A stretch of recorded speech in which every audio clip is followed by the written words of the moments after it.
믿습니다. 한 생명 한 생명 귀하게 여기시는 하나님의 사랑은 오늘도 여전하고, 또 그러기에 오늘도 우리로 하여금 귀한 생명들을 하나님 앞에 또 인도하라고 하는 이러한 사명을 주신 것입니다.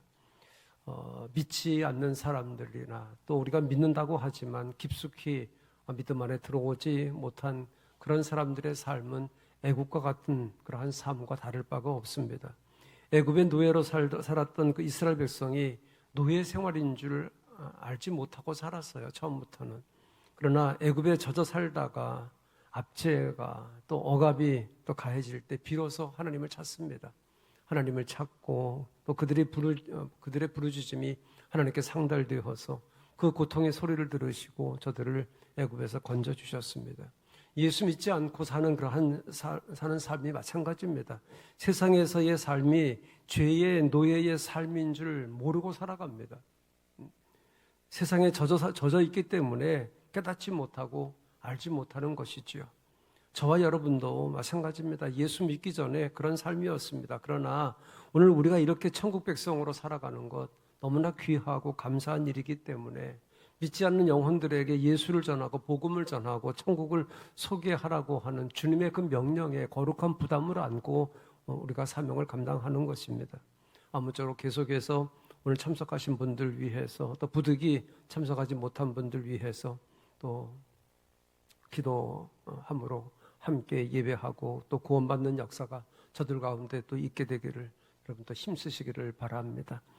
요즘에 그 새벽기도 때에 제가 인도하는 날에는 출애굽기를 보고 있는데, 이스라엘 백성들은 가나안 땅에 들어가기 위해서 40년이라고 하는 광야 생활을 했습니다. 그 이전에 430년이라고 하는 긴 시간 동안 애굽 생활을 저들이 했지요. 430년 동안 이스라엘 백성들은 애굽의 모든 것에 익숙해져 있었지만 이들은 독립민족이 아니었습니다. 거기에 젖어서 살아서 익숙한 삶이었지만 독립민족으로 살아간 것이 아니라 애굽의 노예 생활이었습니다.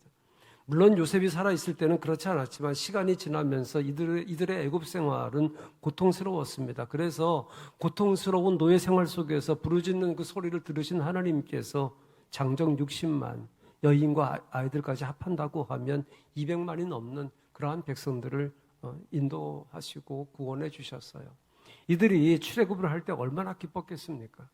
애굽의 장자, 짐승의 첫 새끼까지 죽는 모습을 보면서 자신들이 그러한 가운데에서 구원받은 그것을 생각한다고 하면 너무나 감격스럽고 기쁜 일이었지요. 그러나 얼마 지나지 않아서 홍해를 만나잖아요.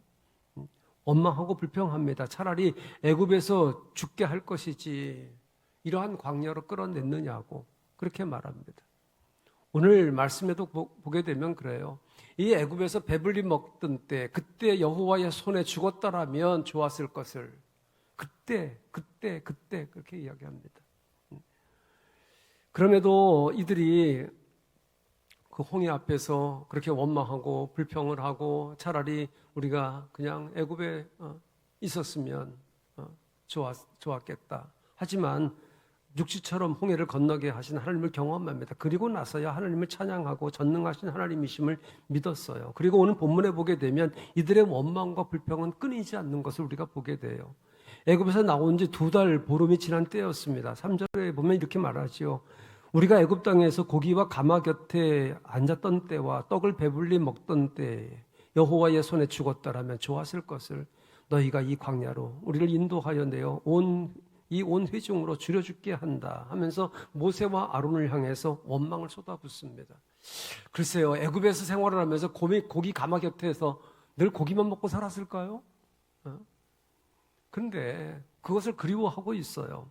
하나님께서 애굽에서 어떻게 구원해 주셨는지를 기억한다고 하면, 그리고 앞서 홍해를 건널 때 어떻게 건너게 하신 것을 저들이 안다고 하면 하나님이 어떤 분이신지 알 텐데 광야에서 굶어 죽게 하실 하나님이 아님을 알 텐데 저는 당장 눈앞에 펼쳐진 그 광야만 보고 불평과 원망을 쏟아붓고 있습니다. 결국 이들은 하나님의 인도하심을 믿지 못했다고 하는 이야기예요. 하나님의 능력과 자비에 대해서 이들은 불신했다고 하는 이야기입니다. 또 이스라엘이 출애굽을 하게 된 것은 모세에 의해서 된 것이었고 하나님의 명령이라는 사실을 저들이 잊어버렸다고 하는 이야기예요. 여러분 모세가 인도했습니까? 아니잖아요, 여러분. 하나님께서 인도하셨어요. 모세를 통해 가지고 이들이 그 출애굽을 하게 된 것 모세에 의해서 된 것이다. 하나님의 그 명령을 받고 하나님의 인도하심 속에서 출애굽됐다라고 하는 것을 잊어버려요. 그러니까 어떤 일이 있을 때마다 누굴 원망합니까?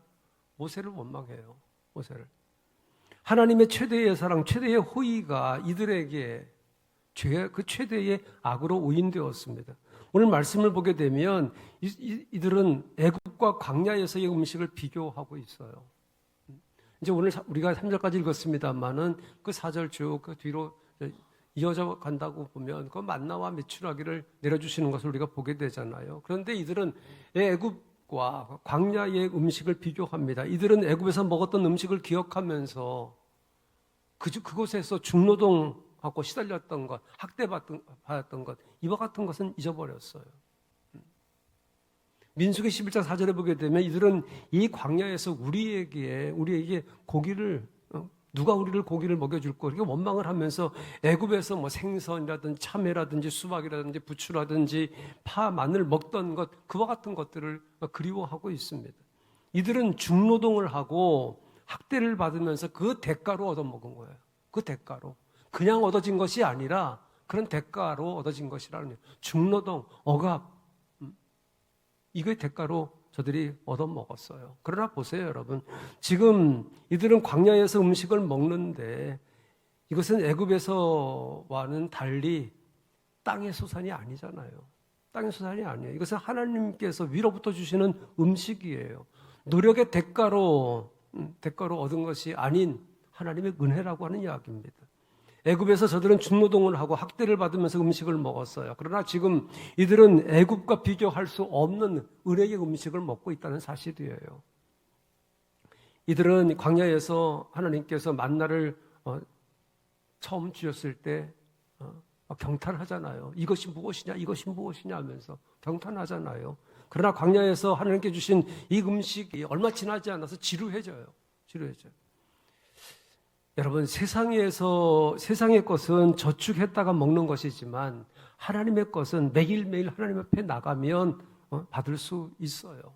이들은 만나를 얻기 위해서 매일매일 나가야만 됐습니다. 매일매일 나가는 것이 귀찮아서 다음날 것까지 가지고 온다고 하면 다음날 먹을 수 없었던 것 우리가 기억을 하잖아요. 여러분 이 말씀이 오늘 우리에게 주시는 교훈은 이것입니다. 영적 생활에서는 저축할 수가 없다는 거예요. 영적 생활은 저축이 없어요, 여러분. 매일매일 하나님 앞에 나가야 돼요. 매일매일 하나님 앞에 나가서 새로움을 얻어야 되는 거예요. 애굽에서의 생활은 노예 생활로 고통과 죄의 생활이었습니다. 다시 말하면 육신의 정욕대로 살았다고 하는 이야기지요. 그러나 광야에서의 생활은 죄에서 해방된 생활이에요. 죄에서 구원받은 자유인으로서 새로운 생활이고 새로운 피조물의 그런 삶입니다. 그러나 이스라엘 백성들은 어떻게 해요? 애굽 생활을 동경하고 있잖아요. 다시 말하면 구원을 받고도 과거의 것을 동경하고 있다는 이야기예요. 구원받은 자유인이 육신의 삶을 동경하고 죄와 고통의 생활을 동경하고 있는 것이에요. 광야에서의 만나보다 애굽의 음식을 동경할 때 여러분 영적인 발전은 없어요.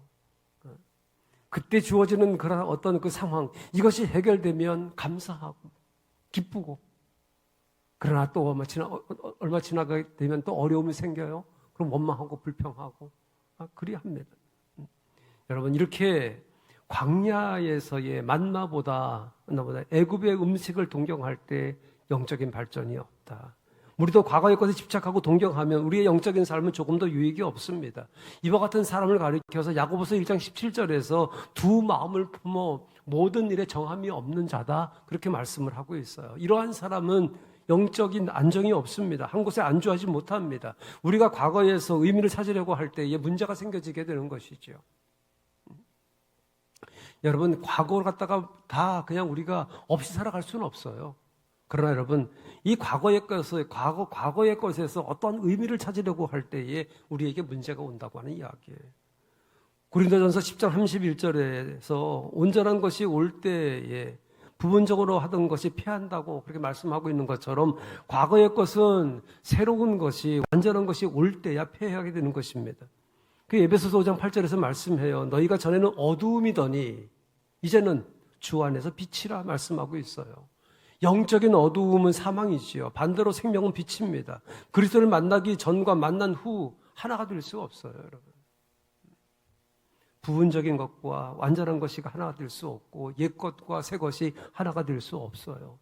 어두움과 빛이 하나가 될 수 없어요. 미움과 사랑이 그리고 과거와 현재가 하나가 될 수 없어요.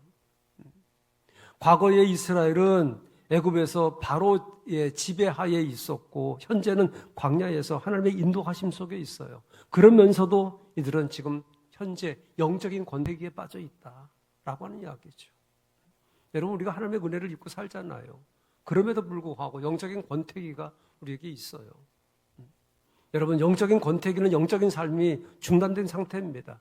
광야에서 영적인 이 권태기를 맞이한 이스라엘 백성은 육체의 호흡이 없을 때처럼 답답하고 괴로운 상황에서 어떻게 해서 가나안으로 전진할 것인가 하는 그런 문제를 지금 안고 있는 거예요.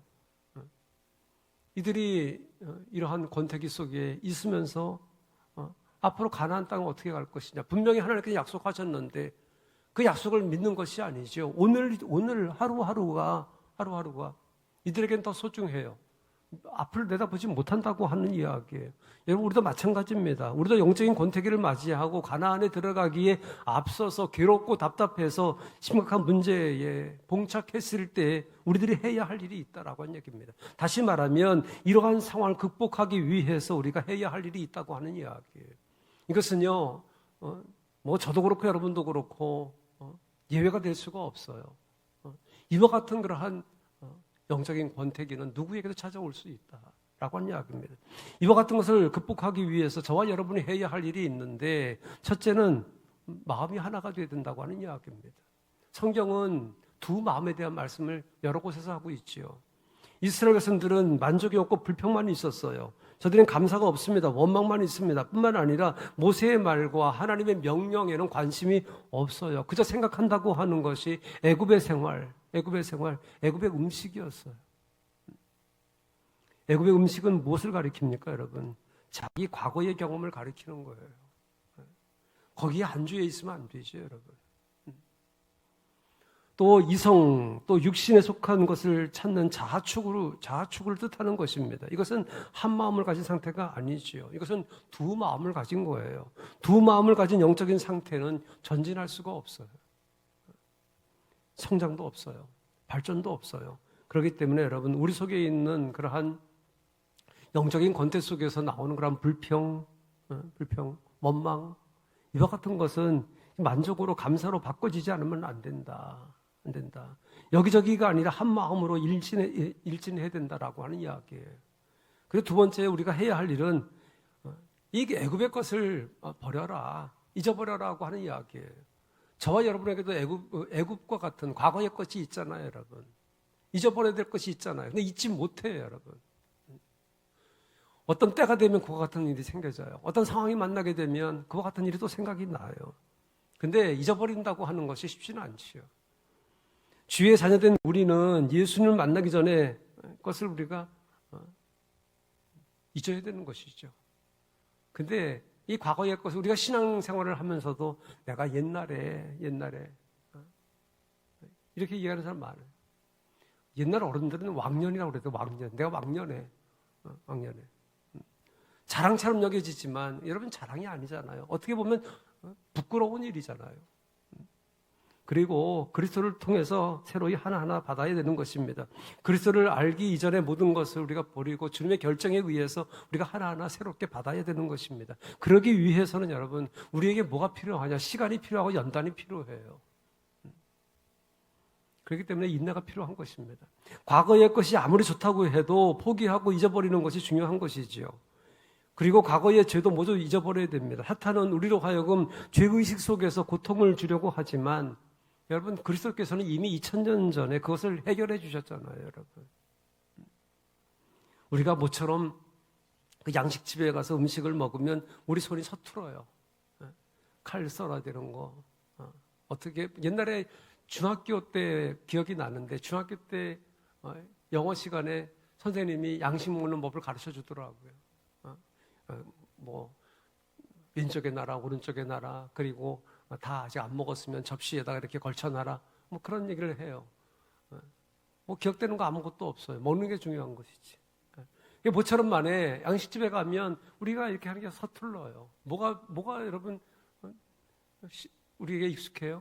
숟갈 젓갈이 익숙하잖아요, 여러분. 그래요, 여러분. 이렇게 우리가 이렇게 오래간만에 가게 되면 손이 서툰 것처럼 그리스도를 믿는 신앙생활도 마찬가지 처음부터 익숙해질 수는 없어요. 그것은 아직 내가 믿음이 부족하기 때문에 그렇습니다. 지금 내가 서툴다고 다시 과거에 익숙한 것을 동경할 수는 없는 것이다 라고 하는 이야기예요. 익숙하지 않으니까 과거의 것을 동경한다, 그건 안 된다고 하는 이야기예요. 고린도후서 3장 17절에서 주는 영이시니 주의 영이 계신 곳에는 자유함이 있느니라 그렇게 말씀하고 있어요. 그리스도 안에서 불평이 있을 수가 없는 것이죠. 또 부자유함이 또 있을 수 없는 것이에요. 여러분, 성숙한 그리스도인은 자유를 가집니다. 과거 생활을 동경하는 마음을 가지고 있는 한 현재의 그 생활에 익숙할 수가 없다. 옛 애굽 생활 동경하는 그 마음으로는 현재의 삶에 만족할 수가 없다라고 하는 이야기예요. 그래서 바울은 이렇게 말하고 있습니다. 오직 한 일, 즉 뒤에 있는 것을 잊어버리고 앞에 있는 것을 잡으려고 표대를 향하여 그래서 예수 안에서 하나님이 부르신 그 부름의 상을 위하여 쫓아가노라, 그렇게 말씀하고 있어요. 여러분, 여러분의 그 애국과 같은 과거의 것, 뒤의 것을 잊어버림으로 영적인 권태기에서 또 벗어나고 극복할 수 있게 되길 바랍니다. 누구나 만날 수 있는 영적인 권태기 있어요, 여러분. 그러나 여러분, 우리가 익숙하지 않다고 지금의 것을 버리고 뒤돌아갈 수는 없다. 그리고 또 한 가지 더는 우리가 해야 할 일은 하나님만 붙잡아야 되는 것이죠. 예수 그리스도가 우리의 소망입니다. 우리에게 주어진 일들 가운데 하나만이 중요한 것입니다. 둘 중에 하나일 수 없어요. 하나이죠. 둘 다 우리가 가질 수 없어요. 누가복음 10장에 보게 되면 마리아와 마르다를 향해서 예수님께서 이렇게 말씀하시죠. 한 가지만이라도 좋게 하라. 한 가지만이라도. 이렇게 말씀해요. 바로 여기에 진리가 있습니다. 뿐만 아니라 예수 그리스도 안에 전체가 들어있는 것이에요. 자, 그러므로 여러분, 우리가 그리스도를 소유하면, 그리스도를 모시면 모든 것을 다 얻은 것이죠. 예수 그리스도를 소유하면 모든 것을 다 얻을 수 있다고 하는 이 진리를 알지 못하기 때문에 애굽 것과 광야의 것, 양쪽의 것을 다 동경하는 거예요. 지금도 버릴 수 없고 과거도 버릴 수 없고. 그 예수님께서 제자를 부르실 때 그렇게 말씀하셨잖아요. 나를 따라오려거든 자기를 부인하고 자기 십자가를 져라, 그렇게 말씀하셨어요. 우리가 주님을 소유하게 되면 모든 것을 다 얻을 수 있다라고 하는 그 진리를 우리가 알아야 되는데 알지 못하기 때문에 말씀드린 것처럼 애굽의 것과 광야의 것, 양쪽의 것을 다 동경하는 것이에요. 여러분, 지금의 광야 생활을 통해서 장차 가나안이 우리에게 임하는 것입니다. 그러므로 현재의 고난을 장차 우리에게 올 영광과 좋게 비교할 수 없다라고 하는 그 말씀처럼 우리가 현재에 익숙하지 않고 현재에 어려움이 있다 할지라도 우리가 내일을 바라보는 것이죠. 주어진 광야의 삶이 고통스럽다고 여러분 가나안을 포기할 수는 없어요. 자, 그러므로 우리는 애굽의 것을 동경하고 사모해서는 안 된다라고 하는 것을 저와 여러분이 꼭 기억해야 될 줄로 믿습니다. 여러분, 가나안은 우리가 이 다음에 죽어서 가는 곳만이 아니잖아요. 지금도 그리스도를 통해서 여러분 속에, 내 속에 있습니다. 우리가 이 가나안을 믿음의 눈으로 바라보고 발견하고 누리고 살아가는 것이에요. 아무쪼록 여러분, 광야와 같은 우리의 신앙의 삶에서 원망과 불평과 또 불만을 없애고 한 마음이 되어서 가나안으로 전진할 수 있게 되길 바라고, 애굽의 것, 즉 과거의 것을 잊어버리고 현재의 삶에 충실하고 그리스도 안에서 하나님이 부르신 그 부름의 상인 가나안을 향해서 여러분 뚜벅뚜벅 또 걸어갈 수 있게 되기를 바랍니다. 오늘 이스라엘 백성들이 하늘의 양식을 받으면서도 불평과 원망을 하는 것을 보면서 우리의 삶이 광야와 같지만 가나안을 약속받고 걸어가는 그 걸음 속에 여러분 감사함이 있게 되기를 바라고, 혹 저와 여러분이 영적인 권태기를 맞이했는지 모르겠습니다만 여러분 그러한 영적인 권태기 속에 있다고 하면 여러분 우리가 다시 한번 하나님 앞에 겸손히 엎드릴 수 있게 되기를 주의 이름으로 축복합니다.